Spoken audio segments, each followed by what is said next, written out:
Hello students, let's see the question. So the question says which of the following is an incorrect postulate of Dalton's atomic theory. तो Dalton की atomic theory में कई सारे postulate है, आपको ये देखना है कि दिए गए ऑप्शन में से जो स्टेटमेंट गलत है उसको टिक करना है। तो चलो एक एक करके पढ़ते हैं।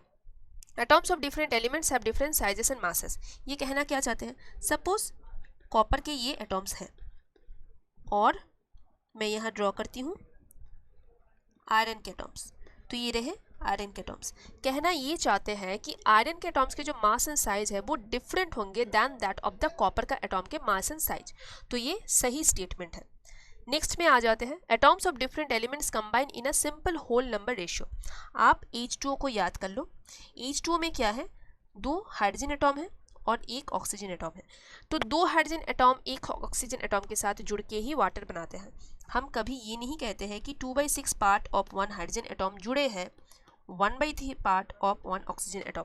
वैसे देखो तो इसका भी रेशियो 2:1 ही आएगा, लेकिन फिर भी हम ये नहीं कहते हैं। This is incorrect because according to Dalton's atomic theory atom is indivisible. Atom को हम तोड़ नहीं सकते हैं। सो एक तरीके से आपने ये भी देख लिया कि सी भी करेक्ट है और बी भी करेक्ट है, यानी according to the statement. D में आ जाते हैं, we can create atom in laboratory. ये गलत है। According to the Dalton's atomic theory हम एटॉम को क्रिएट भी नहीं कर सकते हैं और डिस्ट्रॉय भी नहीं कर सकते हैं। So the correct option is D.